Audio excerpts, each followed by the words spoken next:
All right, this is a tutorial video on how to build an Ableton session for the purpose of worship sets.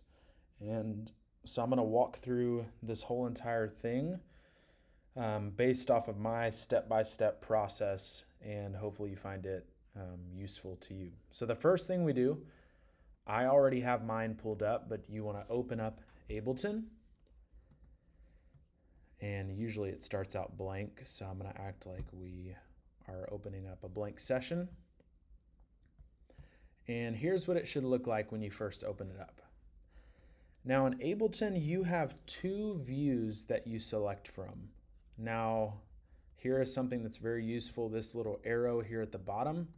If you bring it up, this window right here is your info view. So anything that you're unsure of what it's called, if you hover over anything in the Ableton window, it'll tell you what it is down here. So if I hover over these two icons, you'll see in this window down here, it is the session view. So what you're looking at right now is called session view, where it's more of a vertical grid for your layout. This is not the one that I use. I use the arrangement view. So if you select this, you'll see more of a left to right view of everything that you're going to pull within here. The reason that I use this is, quite honestly, in the other view, I don't really know how to use it. I'm sure there's people that do, but this is what I use to build sessions. And I can get a little bit more intricate within this view and fade in and splice and get more specific on songs in this view. So that's what we're going to work with from today. So again, this view is called arrangement view. Now, when you're first getting started with building out a set, you always want to identify what that first song is. And however you downloaded that song, where you will find your windows in your computer is through your show/hide browser right here. So if you open this up, over here, you can add any folder you want to be associated with this. So I've chosen to let my downloads folder and my desktop folder be attached to this. So you see over here, I've already downloaded a lot of songs. Now, for what we use kind of an intro song for every service on a Sunday morning that was pre-created by me. And right now that is saved on my desktop folder. It is called the 2023 CP Song Project. So what you want to do, whether it was this song or any other song, it's going to give you an Ableton session. So if I drop this down, it'll show me that same title, but it will say .als, which just stands for Ableton Live Session. Any song that you're starting out your session with, you want to double click that. Okay, so when I double click this, it's going to give me all the information I need for it. It's going to change this tempo up here according to what the song is, and it's going to lay out all the tracks right here. So if I double click it, it brings it up. You'll see that previously there was a bunch of MIDI files and stuff over here. It eliminated that completely.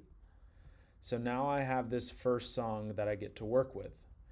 Now down here, it's not necessary for you to delete these, but I do it to clean it up. This A return and B return, you guys can just delete those. Okay? So when I created this, I put a marker at the beginning of each song. That's what this little triangle is here. That means if I select that, it'll start right at the beginning. 1, 2, 1, 2, 3, 4. Now let's say you brought in a song, but you wanted to add that marker later on. So I'm just going to delete this. Let's pretend nothing was there. Anywhere where you click within this view, and we call this our clip device drop area for time's sake, we'll just call this the drop area, all this gray.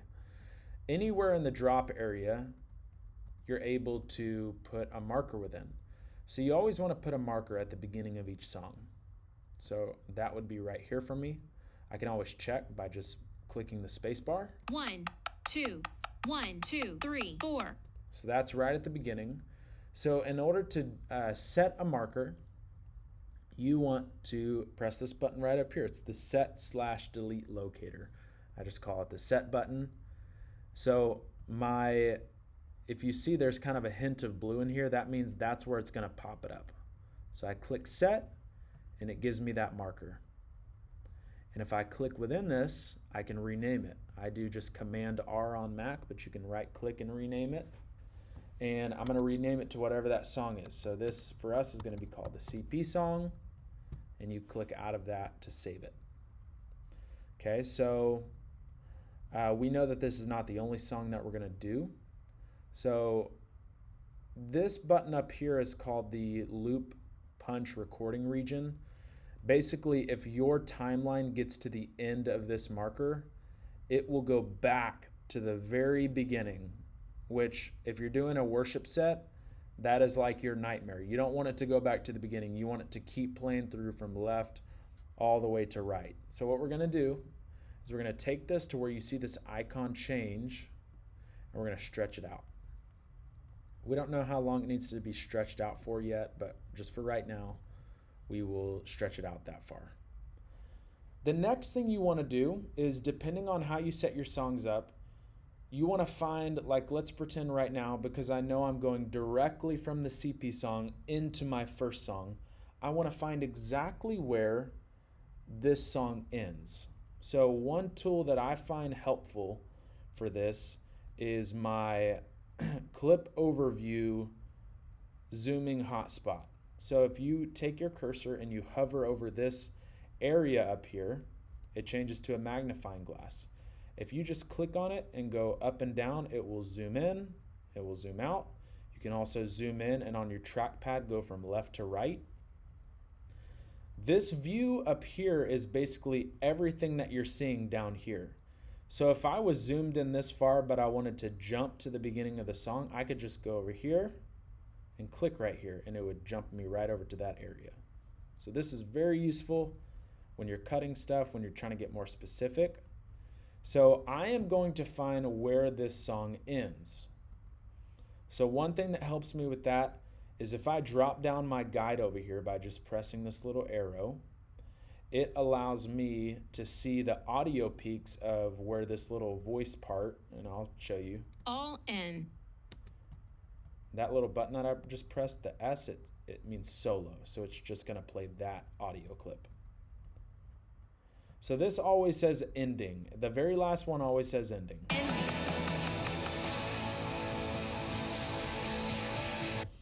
Now, because I have this song set up to be its actual tempo within Ableton, which is 154 up here, everything is divided within my drop area to be perfectly aligned to the tempo 154. So I want to find exactly where probably the last drum hit comes in. So I'm going to drop down the drums, maybe zoom in a little bit. Now you can tell on this, the drums and everything else, they do like a big trash can celebration where they're just drawing out the instruments. We'll get there in a little bit of how to eliminate that. But for right now, I'm going to play it and make a marker where it ends.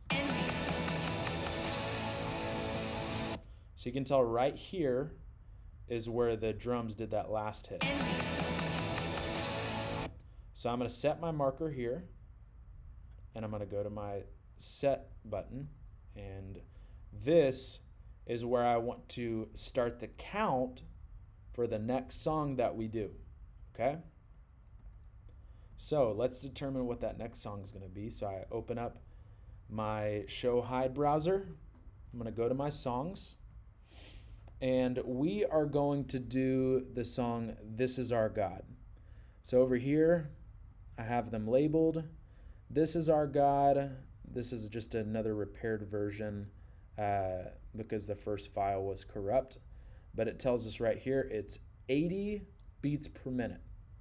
80 beats per minute. So right now Ableton is telling us it's 154 beats per minute. So obviously we need to change that. But first, this marker that we made, let's rename it. Command R to This Is Our God.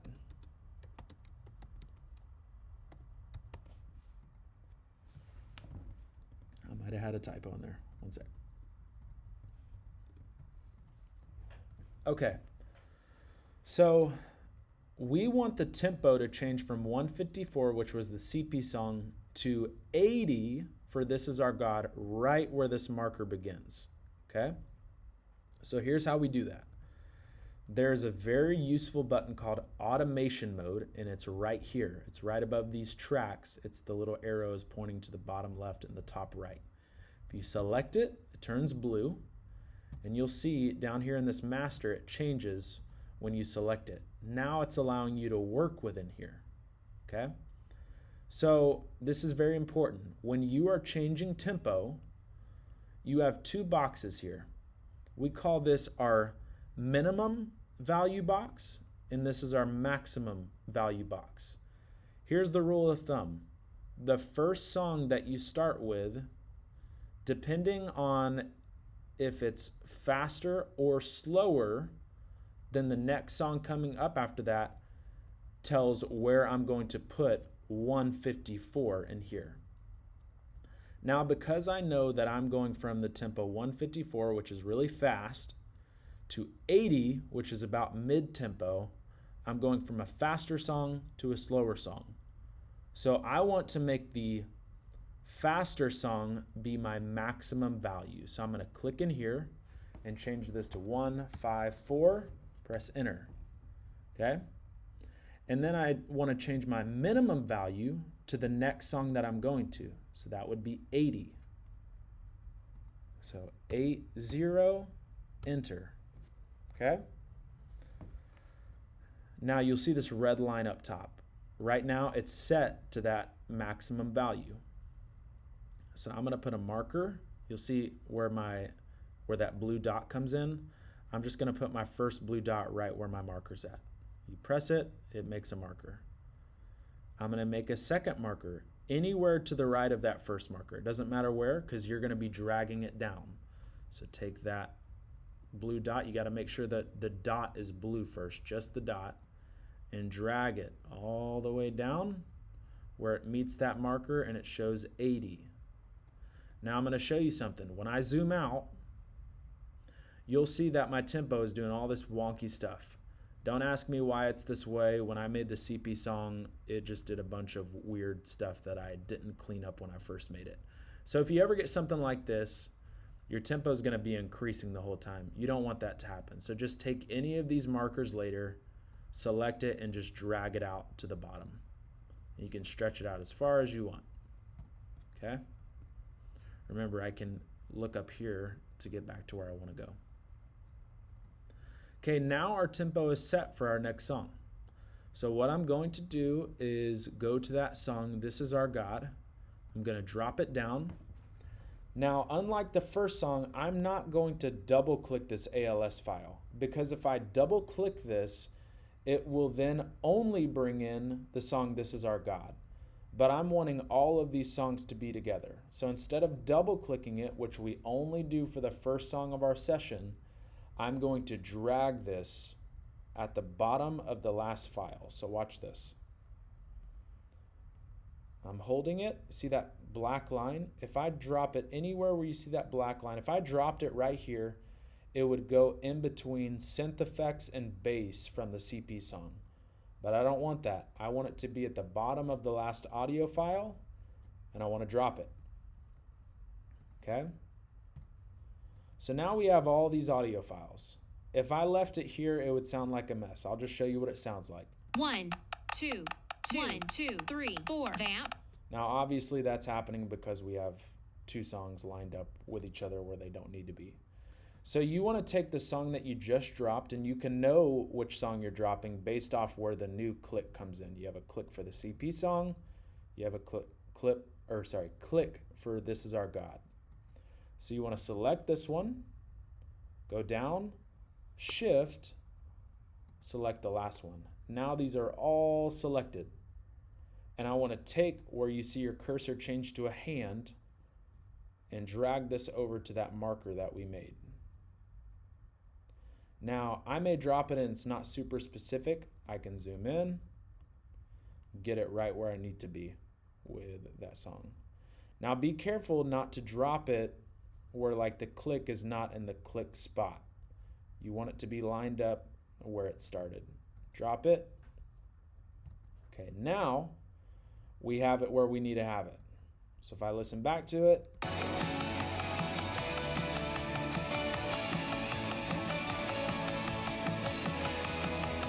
ending. 1, 2, vamp, 2, 3, 4. now I want to show you something. There's two ways you can have tempo. I'm going to show you the way I prefer. I actually like to eliminate the clicks that Multitracks provides. And you can mute any of these instruments anywhere where you see yellow. If you click on it, it takes that out. Okay, so I took out click for both songs. And I'm going to use the click that's up here. This is our metronome. So if it's yellow, that means it's on. Now listen.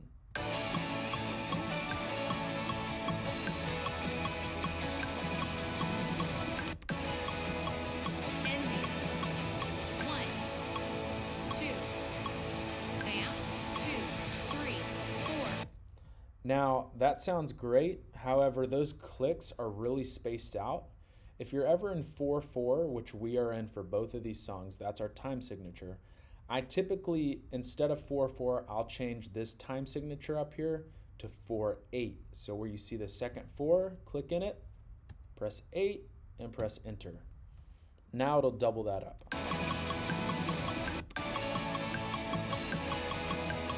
Ending. 1, 2, vamp. That's much better for what I'm needing. It helps, I think, the whole band out if they're a little closer together. Okay, now what we're going to talk about next is how you fade out tracks, okay? So on the song, the CP song, that first one, like I mentioned previously, a lot of those instruments linger from when it ends. So I want to take where This Is Our God starts. So we got, well, actually, let me show you something first. Because I know what the song This Is Our God is like, it kind of has a soft intro, and I'll just take all of these to show you what I'm talking about and mute them or solo them out. Here's what it sounds like. 1, 2, vamp, 2, 3, 4. You have that soft intro. Intro. I would like to get rid of that soft intro and just start where the drums come in, okay? So how I can do that is find by dropping down the drums over here where the audio first peaks, right there, okay? So I'm gonna make a marker for myself. That's where I wanna cut this track, and I'll show you how to do that in a second. I still want this count. 1, 2, 1, 2, 3, 4, start right there. 3, 4. This is where I want it to begin. This is where I want the drums to begin. So I'm going to put a marker there. So everything between these two markers is fluff that I just want to remove. Here's how you cut tracks. For the songs that you're cutting, you're going to select the click all the way down to your last audio file, just like how you moved them over here. And now where your markers are at, you're going to click within that tiny little sideways triangle. If I click in it, now you'll see that it's blue down here on the tracks. And on Mac, this is how you operate. This is kind of a shortcut to cutting it. I do Command E. Now I just split those tracks. Same thing for this spot. Select the sideways triangle, Command E. Now I can press just this little fluff area that I want to remove, and on your keyboard just press delete. But obviously I have this big gap here, so I want to move all of these over to meet that space. Okay, now let's listen back. 1, 2, vamp, 2, 3, 4.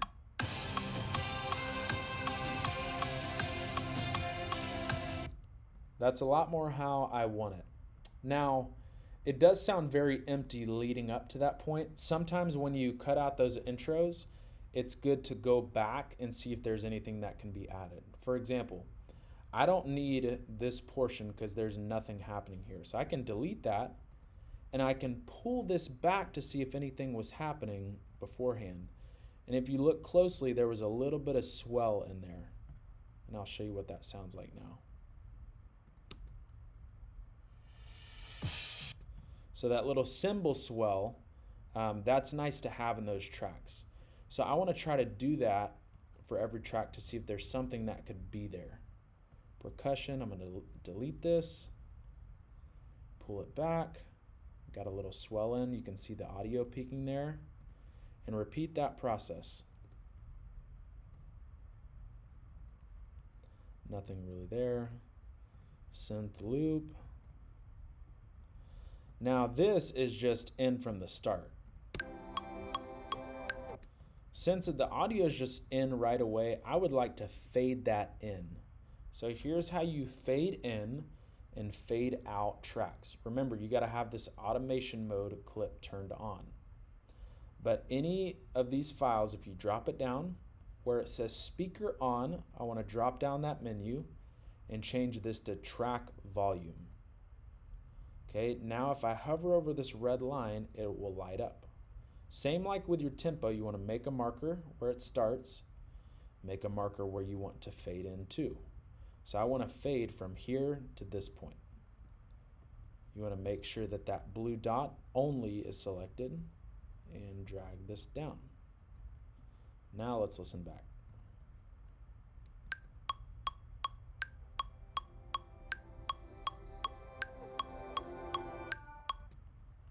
So that's a little bit more clean and not as abrupt. Okay. If you don't see anything from the clip you're dragging back, like right here, the likelihood of something being there when you drag it back is low. So because I don't see any audio right here, I'm not even going to bother dragging that back. Okay, looks like there might be a continuation there. Cool. Nothing for acoustic, nothing for EG because there's a blank space right here. EG2, nothing. 3, let's see. Okay, not really, but always good to check. Nothing there.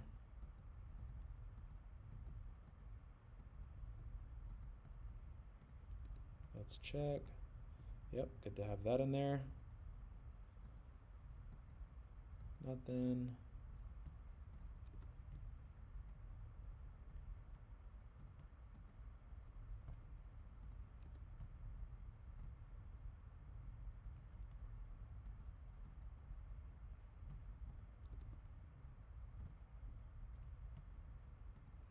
And these are vocal files, so typically there won't be anything there at the intro.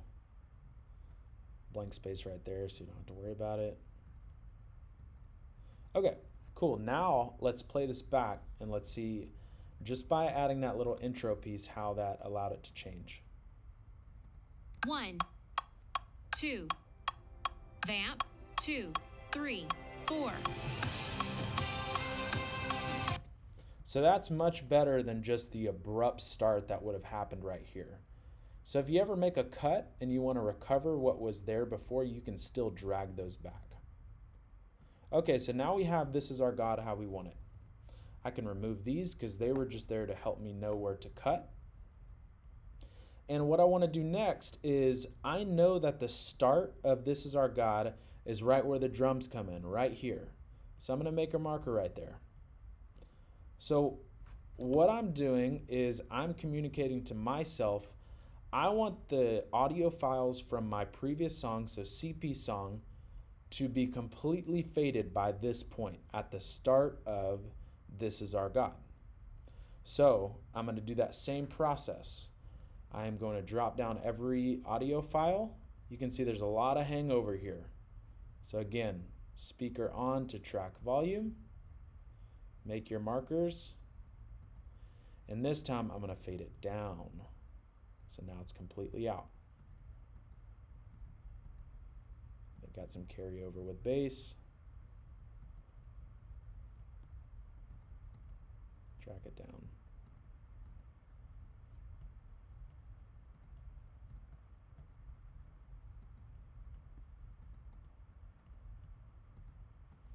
I wish this process could be quicker, but sometimes it's just meticulous because we're working with individual audio files as opposed to just one big file.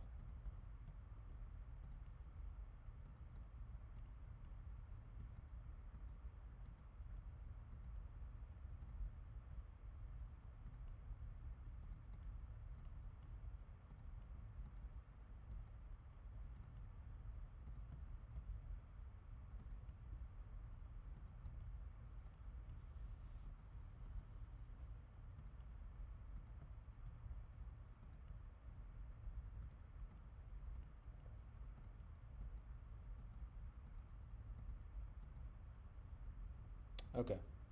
Now let's listen back to this. Should be a lot cleaner. Ending. 1, 2. Vamp. 2, 3, 4.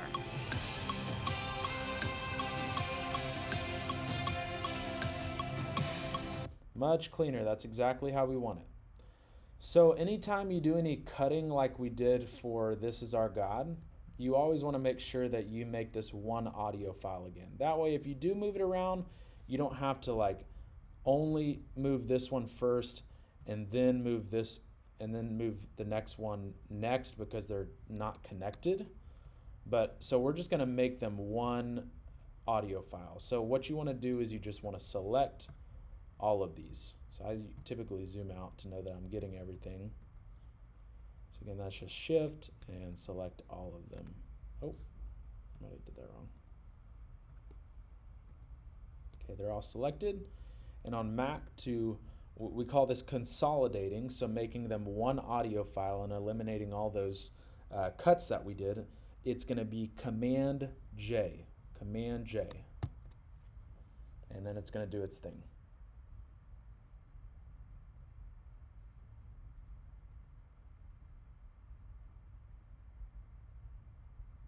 Perfect. So for the sake of teaching, I'm going to pause right there. Now, obviously, there would probably be more songs than just 2 in here, but we don't need to repeat that process over again. You just know that when you reach the point of your next song, the most important thing is if I was going, let's pretend that when This Is Our God finishes at 80 BPM, what if This Is Our God went from 80 to 72? That means that over here, 80 would now need to be my maximum value, and 72 would now need to be my minimum value.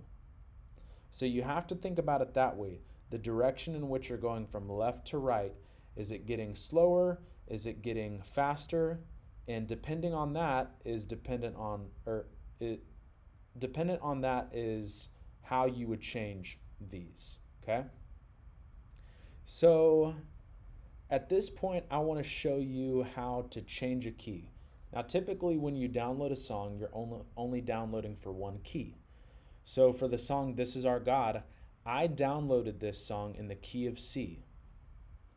But let's pretend that we wanted to change this song from the key of C to the key of E. Instead of downloading E and bogging up my computer, I'm just going to change it here within Ableton. Now, this is where a little bit of music theory would be beneficial for you. So if you're going from the key of C and you're going to the key of E, I always like to ask myself, how many half steps would it take to get from C to E? It would take me 1, 2, 3, 4 half steps. Now you could go the other way too. That's 4 half steps up from E. If you were going down from C, it would be 1, 2, 3, 4, 5, 6, 7, 8. Now, I always like to do the one where it's less to get there. If I went down from C to E, it would probably sound like a really dark instrument, and I don't want to do that. I want to go up to the key of E. So that's 4 half steps. Knowing that information, you need to identify which of these audio files is actually giving me pitch. Which of these is giving me pitch right now? Now, most of your percussive instruments you're not going to need to change because they're rhythmic and they don't have pitch. So what I want to do is I want to find what's the first one that does. Now I know for sure from bass down, all of these are going to have pitch involved. Sometimes, and this is where you need to double check, synth loop or synth effects sometimes have pitch involved. So I'm going to zoom in and I'm going to solo this out.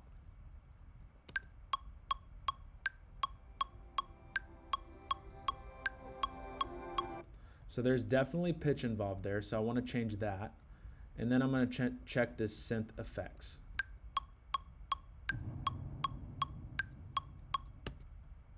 That one does not sound like it. It just kind of sounds like a little rhythmic explosion, but let's try this part.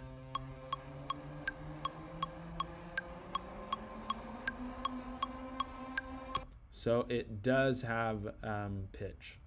So now that I know that, I am going to double click, not over here, but over here from synth loop all the way down to vocal effects. Okay, so I'm going to double click, synth loop, shift, all the way down to vocal effects. Now down here, this is our tools tab. This is where we're going to change the key. So here's how you do this.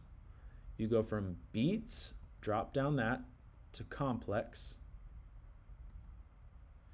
If this is not already selected as warp yellow, you want to press it to make it yellow, but right now it's already selected.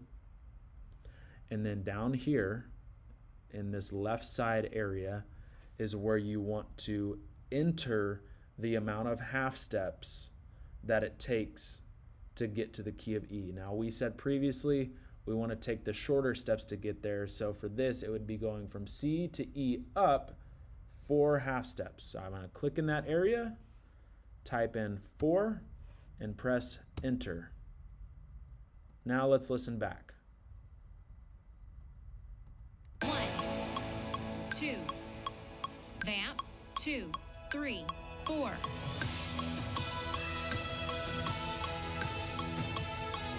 So you can obviously tell that the tempo or the pitch went up quite a bit. Okay, so what if we, instead of going up, let's pretend we wanted to take this from C to the key of B. Well, that is only 1 half step down from C. So let's repeat this process. Synth loop all the way down. And because we already went through all those steps, we don't need to do it again. We just have to change this spot. We are going to change this. If we were going down from C, you're going to now type in a negative value.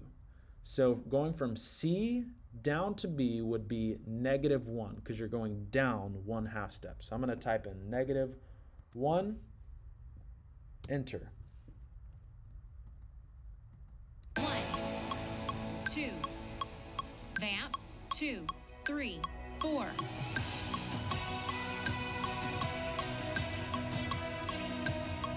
So either way that you're going, if you're going up, you type in a positive value. If you're going down, you type in a negative value. So, and it's always good to check yourself after you do this. So like pull out an app or an actual instrument, play in the key of B to confirm, okay, I am in B and this in fact is in the key that I want it to be. So that's how you, that is how you change the key if you're going to be going to a new key for whatever reason. Okay, so we've gone through cutting tracks, we've gone through fading in and out, we've gone through changing the key. Now we are going to learn how to group tracks. The purpose of doing this is so that when you're playing live on a Sunday morning or anywhere where you're doing worship, you can assign click and guide to its own channel because that's stuff that people don't hear, only the musicians are hearing. So we want it to have its own channel. And then the loops, all of the extra audio files are going to go to a separate channel. So we're going to set that up right now so that when we reach the place we're going to go play, we can just select the right inputs and outputs. So from here, these are the steps that I take. So I always do click, shift, guide, drop this down, change your master to this one that says exterior out. And because you selected both of these, they'll both change to exterior out. And then I always like to do where it says 1/2, not this one up here, but the one right beneath exterior out. I want to change that to 1. And then it also did it down there too. So exterior out 1 for your click and guide. Now I want to select just the click, shift, all the way down to your last audio file for that song. So just for the CP song. And then I want to press Command G, which is going to group these tracks. So Command G. Now I want master to also be exterior out, and then change this to 2. Now when I press this, the unfold track button, it's going to fold it up. Now this is my CP song. If I unfold it, it opens it all back up so you can work within it if you need to for a Sunday morning.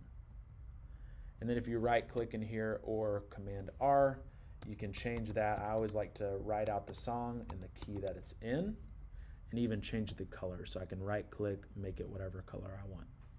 And repeat that same process for all the rest of your songs. So click and guide, master, exterior out, 1, click only, shift, all the way down to your last one, Command G, master, exterior out, 2. And then I want to rename it. This is our God, C. Or I guess technically we were in B because we changed it. Now it looks like this. This is really what you're wanting to see, okay? Now, before we even did that, one thing that you could have done before you grouped the tracks, if you wanted to share your Ableton session with your team, you could take this. Now, I could do this with it being group 2. It'll just sound a little weird because I've already selected inputs and outputs. I could go File, Export Audio/Video, and then just press Export. You don't need to mess with any of this stuff. And name it whatever you want. And then press Save, and it will start rendering audio to exactly what you need it to be for when you start sharing this with your team for maybe it's used to help prepare them for the Sunday coming up. So that way you can tell them, hey guys, the Ableton session is up on Planning Center. This is exactly how it's going to unfold Sunday so that you can prepare as adequately as you need to according to the plan. So sometimes this takes a little bit of time just because it's such a big MP3 file. And wherever you saved it is where you're going to find it.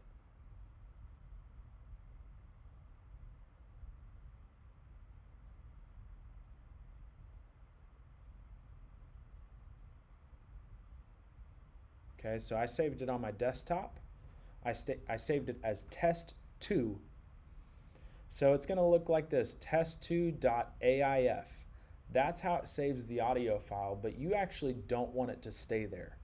You want it to be a .mp3 file. So when I double click this, it takes me to Apple Music. There it is.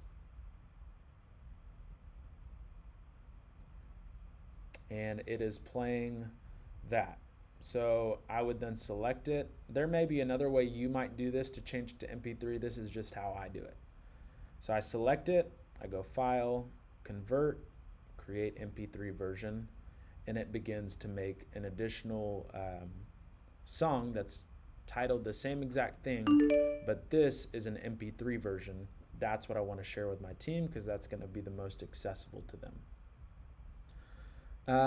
And then some more final steps. Once you've grouped your tracks, you want to go File, Save Live Set As. Test 2. I usually do it always on my desktop just because it's the easiest place for me to find it. And then I press save. And this is a crucial step right here. If you are wanting to share a session with someone else or send this to a separate computer, this is so crucial. After you save it, go File, Collect All and Save. Make sure all of these are selected yellow or yes, and press OK. You're basically having Ableton scoop up all those files so that they can be shared properly. Okay, now once you do that, go to your desktop where you saved it. This is what we named it, Test 2. You are going to right-click and compress. And what this is doing is it's creating for you a zip file. You can see there it says test2 project.zip. And that is what you want to share with whoever you made it for or for whatever you're using it for. You can send this zip file through email. You can put this on a flash drive and hook it up to the computer you're going to use later. Now the file's pretty big. If you're doing it through email, if you're on Google, it may prompt you to do like mail drop where it only lasts for 30 days. Which still works just as fine because you're probably only using that session once anyways.